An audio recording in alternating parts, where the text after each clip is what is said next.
They say Atlas is getting closer, or should be very, very noticeable by the 29th of October. They sped up the timeline. They're speeding up. I mean, they're redescribing the massive size of this thing, and they're talking about not only is this craft, asteroid, super humongous, but it's got other crafts behind it. They say over a thousand other crafts. That is putting a lot of fear into these newscasters. So what is it? What is it that they're not telling us? NASA is not showing any pictures for whatever reason, because of the shutdown or because they don't want mass hysteria. Right. What are you hearing? Well, I mean, I've just been hearing the same things as far as that it's possibly an alien spacecraft, but it's disguised like a comet or an asteroid, and it's shaped that way so that it doesn't detect, the human government before it actually makes its arrival.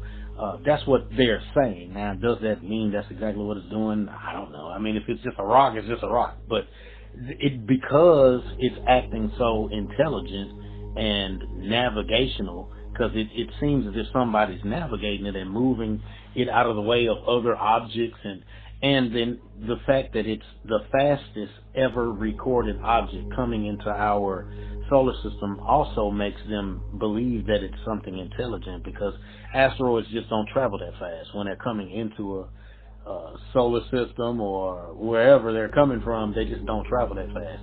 And then another thing that they're saying is that it has a light on the front of it.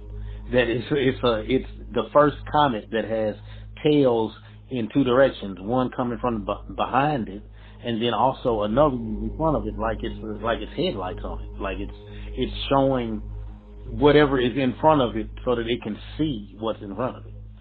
So that to me says that it's something intelligent, like just alone in the description of whatever it is and how it's operating as a comet or an asteroid doesn't make sense for the usual organic asteroid. It just doesn't travel that way, or it doesn't show up in our earthly vicinity doing things that it's doing. So it's causing them to believe that it's an alien spacecraft. So who is it and what is it? Now, that's still to be determined.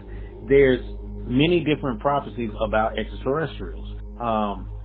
This could be the arrival of the extraterrestrials that are reptilian, that came to the Mayans, and they wrote a book that's an end time book about the arrival of these particular aliens that they were in contact with, which were reptilian, that they were in contact with, is supposed to return.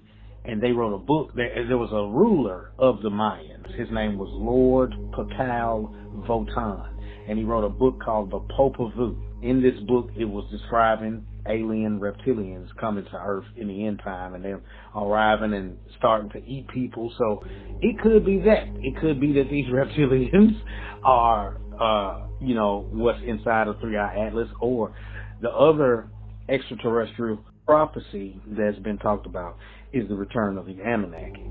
Now, that's been something more recent in time. They've always been talking about reptilians was going to return, but as far as the Anunnaki, they're saying that the Anunnaki, as far as the belief in the return of the Anunnaki, has been something more recent. Now, that's not to say that the Anunnaki have not always existed. It's just the talk about the Anunnaki only kind of came in the late 60s and early 70s, when you had Zachariah Sitchin talking about the Earth Chronicles, the 12th Planet, Genesis Revisited. Those are books that he wrote. Enki and the Lost Books of Enki.